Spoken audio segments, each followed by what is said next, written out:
In this crazy, fast-paced world we all live in, trying to find balance can feel, well, impossible sometimes. It feels like we're being pulled in a million different directions, right? And it leaves us feeling completely off-center.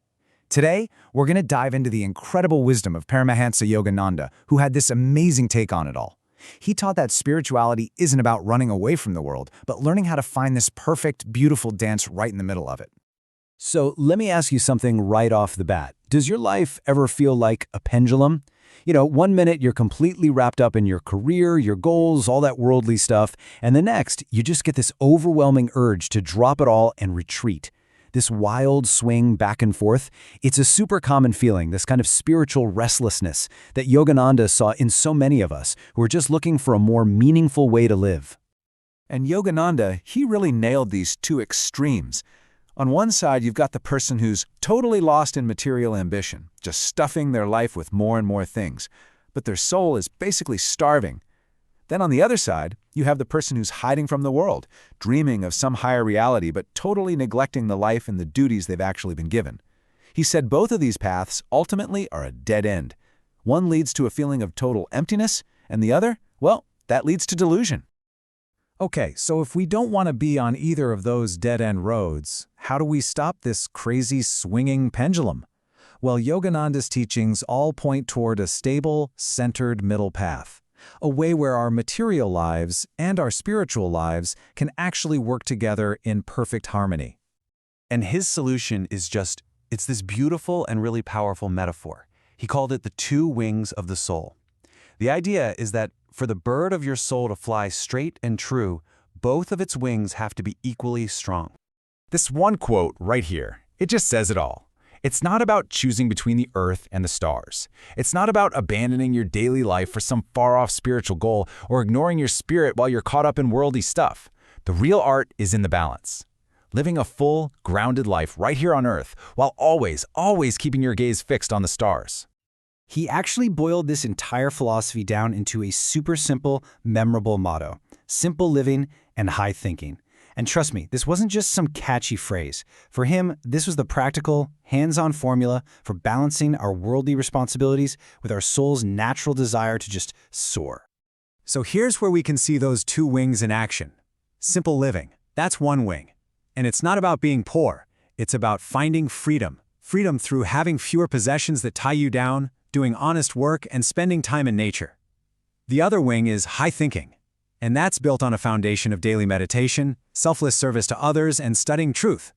Now here's the crucial part. One wing can't fly without the other. They have to work together in perfect, beautiful balance. To make this idea even clearer, Yogananda gave us this perfect visual for a balanced life. He called it the wheel of life. And the image is so simple, but it's incredibly profound. He taught that our lives should be like a wheel, just rolling smoothly forward. But for that to happen, every single part of that wheel has to be strong and in exactly the right place. All right, let's break this down. Right at the very center of the wheel, you have the hub. That's God, or your deep inner connection to spirit, your center.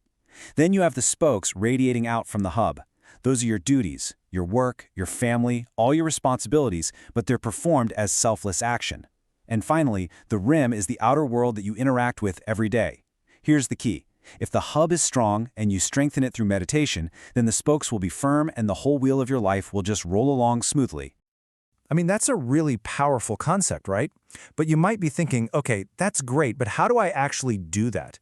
Yogananda was super practical. He didn't just give us philosophy, he gave us a daily formula to put all this wisdom into action. And here it is, a simple, 5-step daily formula. It all starts with meditation. That's your non-negotiable appointment to strengthen your inner hub. Then, you offer up your daily duties as sacred acts, not just as chores. You live simply, which frees you up from all the noise and distraction. You find moments of silence, maybe in nature, to just let your soul breathe. And finally, you practice being calmly active, bringing that inner peace you find in meditation into everything you do. And just to hammer home how important that very first step is, listen to this incredibly powerful advice he gave.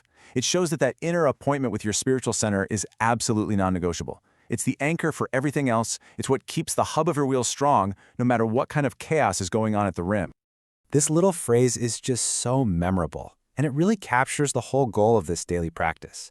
Yogananda had a fancy term for it, but in simple terms, it just means being fully present and engaged in whatever you're doing, but never, ever losing that inner thread of peace that you built up in your meditation. You literally learn to bring your center with you out into the world.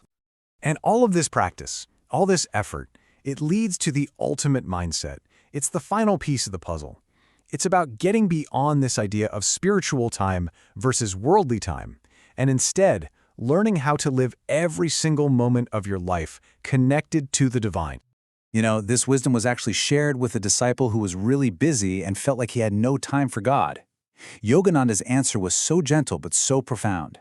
The point isn't to abandon your job or your family to be spiritual, it's to include a higher purpose in all of it. Work for that purpose, eat for it, play for it. When you do that, every single moment of your life becomes a spiritual practice. So, it all comes back to you, doesn't it? As we wrap this up, just take a second to look at your own wheel of life.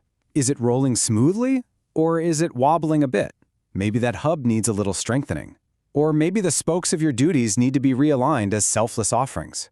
Just remember Yogananda's promise. When you live simply and think highly, the world cannot bind you. So the only question left is, where are you going to start?